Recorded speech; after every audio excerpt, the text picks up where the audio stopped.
आज के इस प्रतिभा सम्मान समारोह के मुख्य अतिथि न्यायाधीश श्री रामेश्वर मलिक जी, महाराजा सूरजमल शिक्षण संस्थान के चेयरमैन आदरणीय श्री कप्तान सिंह जी, जाट सभा नांगलोई के प्रधान श्री दयानंद देशवाल जी, उपस्थित सभी मंचासीन महानुभाव, जाट सरदारी और भारत और इस समाज का गौरव वो प्रतिभावान बच्चे जिनको आज सम्मानित किया गया।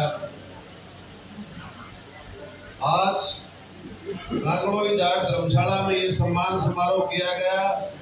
इसके लिए मैं जाट सभा की सारी कार्यकारिणी को बधाई देता हूँ, उनका धन्यवाद करता हूँ। और जो बच्चे जिन्होंने ये सम्मान प्राप्त किया है, ये गौरव प्राप्त किया है, वो भी बधाई के पात्र हैं। आज स्कूली शिक्षा, कॉलेज शिक्षा के अलावा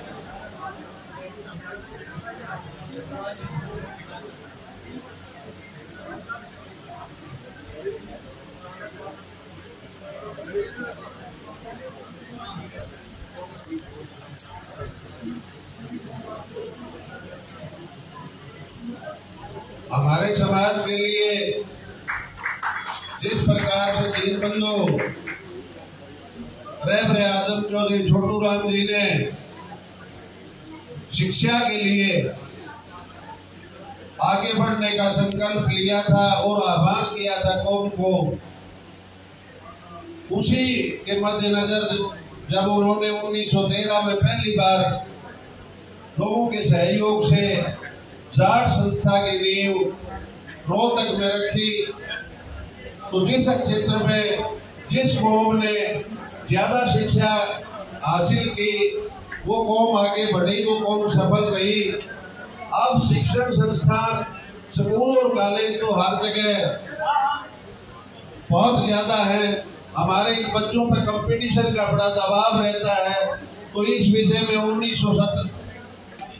2017 में जब शिकारा साहब जिस प्रकार आरक्षण की बात कर रहे थे, हमें जो 2 बार आरक्षण मिला, अगर ये आरक्षण कामयाब रहता तो आज हमारे 100 से ज्यादा बच्चे यूपीएससी के एग्जाम में आईएएस और आईपीएस में होते, जिसका उदाहरण राजस्थान है। राजस्थान में 1999 से पहले आपने जाट समाज का कोई बच्चा आईएएस आईपीएस नहीं देखा होगा, लेकिन अब हर बैच में 10 से 12, 15, 18, 20 तक केवल ओबीसी के कारण आते हैं। तो 2017 में जब हमें आरक्षण मिल गया था, उसके बाद हालांकि वो इम्प्लीमेंट नहीं हुआ, सरकार की चालाकी की वजह से कोर्ट में अटक गया। तो समाज के महापुरुषों ने, समाज के महानुभावों ने एक फैसला किया, अगर आरक्षण का प्रॉपर लाभ तभी होगा जब हमारे आम घरों के बच्चे हैं, जो गरीब घर के बच्चे हैं, उनको मुखर्जी नगर, कोटा और वहां कोचिंग लेने में उनके परिवार समर्थ हैं। तो इसलिए एक ऐसी संस्था का निर्माण किया जाए जो हमारे बच्चों को, हमारे समाज के बच्चों को इस प्रकार की कोचिंग दे सके, कौशल विकास के लिए उनको प्रेरित कर सके। जो बच्चे स्पोर्ट्स में अच्छे टैलेंटेड हैं लेकिन गरीब घर से हैं, वो आगे बढ़ सके। इन सब सारी चीजों का विचार करके जाट सेवा संघ का गठन किया गया और उसके जाट सेवा संघ के तत्वाधान में नवंबर 2017 में 24.5 एकड़ जमीन जिला रोहतक के जसिया में लेकर के छोटूराम धाम बनाने का निर्णय लिया गया। और वो छोटूराम धाम, उसका पहला हॉस्टल, उसमें 5 हॉस्टल बनने हैं। एक हॉस्टल की 650 बच्चों की कैपेसिटी है, वो लगभग पूर्ण होने को है। और अगले वर्ष से हम ये सारी क्लासेज और कोर्सेज वहाँ आप सब लोगों के सहयोग से शुरू कर पाएंगे। उसमें हॉस्टल में सबसे ज्यादा बढ़िया सुविधा ये होगी कि हमारी कौम के जो बच्चे गरीब परिवारों से होंगे उनको निःशुल्क हॉस्टल में रखा जाएगा और वो कंप्लीट होने के बाद वहां से प्रत्येक जिला स्तर पे और प्रत्येक गांव में भी आजकल एजुकेशन सारी ऑनलाइन है। छोटे छोटे सेंटर बना करके हमारे गांव में, हमारी चौपालों में, हमारी धर्मशालाओं में भी उसका विस्तार किया जाएगा। तो मैं तो आपसे ये आह्वान करता हूँ कि छोटूराम धाम का जो निर्माण किया जा रहा है वो एक ऐसी संस्था बनेगी, जाटों का एक ऐसा ठिकाना बनेगा जिस प्रकार से सिखों का स्वर्ण मंदिर है। पंजाब में किसी भी कोई गतिविधि होती है, किसी भी पार्टी की कोई गतिविधि होती है तो सबसे पहले स्वर्ण मंदिर में माथा टेकते हैं।